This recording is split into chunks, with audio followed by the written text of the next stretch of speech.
It was an early summer day in 1927. A young couple was to be executed.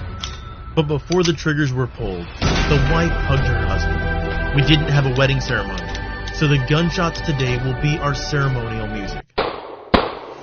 The lovers, Zhu Qian and Yu Zhoujian, died in their 20s for China's revolution. Nearly 50,000 early Communist Party members like them were killed within a year after the military coup. The young political party, founded 6 years prior, was dealt a heavy blow after losing 3/4 of its members. How then does this party, at the blink of falling apart, come to have more than 91 million members in its centenary year? The answer goes back to China's deep crisis in the 19th century. Since the defeat in the Opium War, China had become prey in the eyes of Western colonizers, empowered by the Industrial Revolution. Forced concessions and indemnities ended up on the shoulders of ordinary Chinese.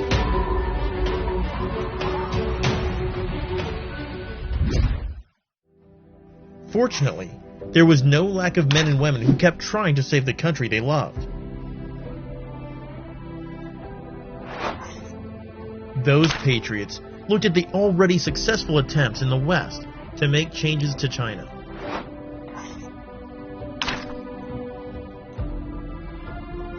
They tried to push for reform and build a constitutional monarchy, but it failed. They were able to build a democratic republic through revolution, but it did not last long. 中华民族是很有上进心的啊，面对这种外来的压力嘛，就做了很多尝试，但是大部分确实都不成功，国家的工业化也搞得不好，又有外敌入侵啊，那么然后最终呢，这个人民还是选择了一个领导能力更强，而且更有现代化目标的一个政党，就是中国共产党。On May 4th, 1919, patriotic students in Beijing took to the streets to protest the government that caved into the unreasonable demands of imperialist powers after World War I. The protests soon spread to more than 100 cities across China, with huge support from workers who went on strike. During the protests, intellectuals influenced by Marxism after the October Revolution in Russia were touched by the power of workers in the fight to save China. Early communist groups started to sprout up in Chinese cities with a large working class.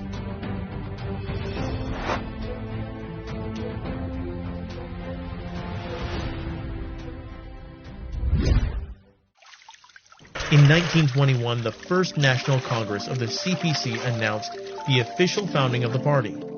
By then, there were more than 50 CPC members across the country.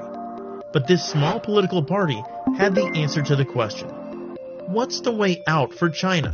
就是从它建立起，就下决心要深入下层，到占中国人口绝大多数的劳苦大众中去，开展群众工作。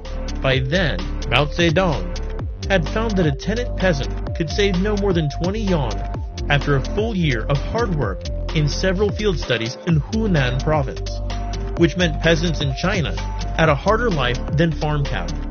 But the needs of those peasants, the silent majority of Chinese people, were rarely noticed by previous reformers until the CPC. Such realization echoes with the essence of Marxism, which is to create a society without any exploitation.